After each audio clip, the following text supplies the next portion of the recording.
దేవునికి స్తోత్రము. అనుదిన వాక్య ధ్యానమునకై ఈరోజు 2025 సంవత్సరము అక్టోబర్ నెల 12వ తారీఖు. ఈరోజు ధ్యాన వాక్యము పరిశుద్ధ గ్రంథము నుండి ద్వితీయోపదేశ కాండము 4వ అధ్యాయము 20వ వచనాన్ని మనము ధ్యానించుకుందాము. ప్రియ దేవుని బిడ్డలారా, యేసు ప్రభు వారి ప్రశస్త నామములో మీకు శుభములు దీవెనలు కలుగునుగాక.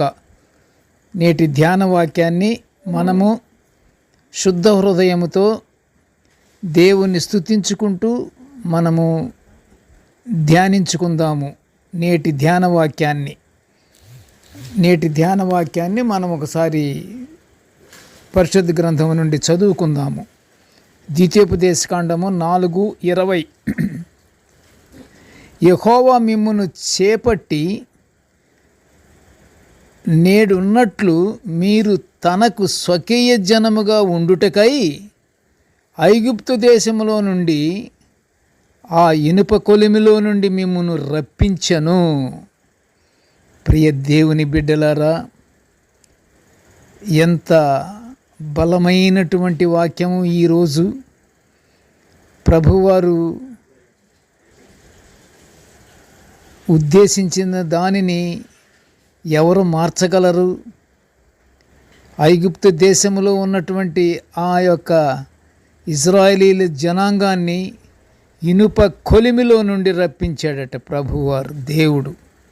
ఈరోజు ధ్యాన వాక్యము పాపమునకు సాదృశ్యమైన ఐగుప్తు దేశము నుండి శ్రమలకు సాదృశ్యమైన ఇనుప కొలిమిలో నుండి వెలుపలకు రప్పించబడిన ఇజ్రాయేలు వారికి కలిగిన రక్షణ భాగ్యము గురించి మనము ధ్యానించుకుంటున్నాము.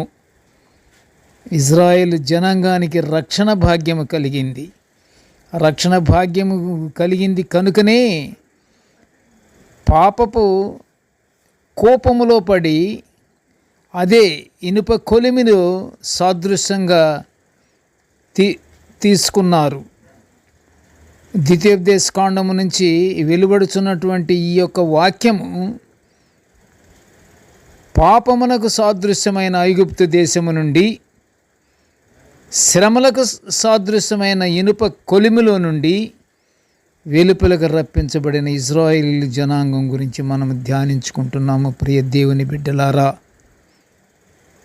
అలాగే సర్వ మానవాళి పాపము చేత బంధించబడి విడిపించుకోలేక శోధనలు అనుభవిస్తూ నిత్య మరణం వైపు సాగిపోతున్న సమయంలో తండ్రి తన ప్రియకుమారుని లోకమునకు పంపించి కుమారుని అమూల్యమైన రక్తాన్ని శిలువపై చిందింపజేసి మనలను నిత్య మరణము నుండి తప్పించాడు ప్రభువారు.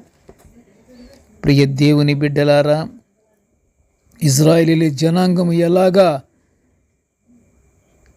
మగ్గిపోతుంటే దేవుడు చూచి ఇజ్రాయేల్ జనాంగాన్ని ఎలా రక్షించాడో, ఎలా వెలుపలకు రప్పించాడో, ఆ ప్రకారమే మానవులని పాపబంధములో నుండినటువంటి మనలను రక్షించటానికి, మనల్ని విమోచింపబడటానికి ప్రభువారు ఆయన కుమారుణ్ణి పంపించి శిలువపై అమూల్యమైన రక్తాన్ని చిందింపజేసి నిత్య మరణము నుండి మనల్ని తప్పించాడు. అలా జరిగించి మనల్నందరినీ ఆయన పిల్లలుగా, ఒక రాజ్యముగా, యాజక సమూహముగా, ఆయన స్నేహితులుగా మనలను చేసుకున్నాడు దేవుడు. యెహోవా దేవుడు తండ్రి అందరినీ తన బిడ్డలుగా, ఒక రాజ్యముగా, ఆ రాజ్యములోని సమూహముగా, ఒక బిడ్డలుగా, యాజక సమూహంగా మనల్ని ఆయన చేయటమే కాదు, ఆయన స్నేహితులుగా చేసుకున్నట్లు పరిశుద్ధ గ్రంథము సెలవిస్తుంది. అందుచే సమస్త దేశాలు అనగా సర్వ మానవాళి ఆయనను స్తుతించాలి. ఎల్లప్పుడూ స్తుతించాలి, ప్రార్థించాలి, స్తోత్రించాలి. అంత గొప్ప కార్యాన్ని పొందుకున్న మనము కృతజ్ఞత కలిగి ఆయనను స్తుతించాలి. ప్రియ దేవుని బిడ్డలారా, మనము నిత్యము స్తుతులు స్తోత్రములతో దేవుని మహిమపరచాలి. నిత్య మరణము నుండి మనల్ని తప్పించి ప్రభువారు మనకి విమోచన కలుగ చేశాడు. సంతోషముతో యెహోవాను స్తుతిద్దాము. మనము పరిశుద్ధత కలిగి దేవుని స్తుతించాలి. మన స్తుతి దేవుడు స్వీకరించే విధంగా మన జీవన విధానం ఆయనకు అనుకూలంగా ఉండాలి. ప్రియ దేవుని బిడ్డలారా, దేవుడు ఆయన సృష్టిలో మానవాళిని ఎంతో ఎక్కువగా ప్రేమిస్తున్నాడు. అంతేకాదు ప్రియ దేవుని బిడ్డలారా, ఒక్క మానవాళి మనుగడకే సృష్టి అంతా ఏర్పరిచాడు. ఈ సృష్టి అంతా ఏర్పరిచింది మానవుల మనుగడకే. ఎంత అద్భుతం! మానవ మనుగడకే దేవుడు అంత గొప్పవి కలుగు చేస్తే మానవుడు మాత్రం దేవుణ్ణి స్తుతించుట, స్తోత్రగానాలు చేయుట మర్చిపోతున్నాడు.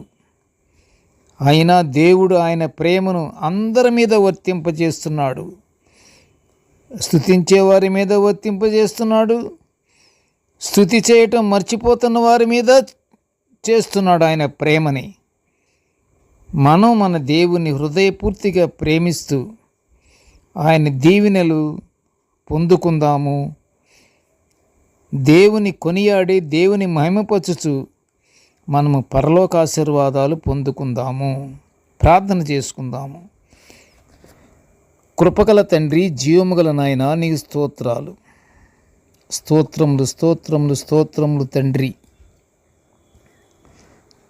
తండ్రి, నీ దివ్యమైన వాక్యాలను మేము నిత్యము ధ్యానించుకునే గొప్ప భాగ్యాన్ని మాకు అనుగ్రహించినందులకు నీకు ఘనమైన స్తోత్రములు నాయన. నేటి ధ్యాన వాక్యాన్ని వినుచున్న ప్రతి బిడ్డను ఆశీర్వదించయ్యా. ఇదిగో తండ్రి, మమ్ములను తండ్రి పాప బంధకముల నుండి నాయన విడిపించి విముక్తి కలిగించిన నా తండ్రి, నీకు స్తోత్రాలు, స్తోత్రాలు, స్తోత్రాలు తండ్రి. మేము ఎల్లప్పుడూ తండ్రి అది మర్చిపోకుండా ప్రభువా, నీ యందు భయభక్తులు కలిగి నీ బిడ్డలముగా మేము జీవించే భాగ్యాన్ని మాకు అనుగ్రహించమని ఈ మనవులన్నీ యేసయ్య పుణ్యనామమున వినయముగా వేడుకొనుచుంటున్నాము తండ్రి. ఆమేన్. దేవుడు మనల్నందరినీ బహుగా దీవించుగాక. ఆమేన్, ఆమేన్, ఆమేన్.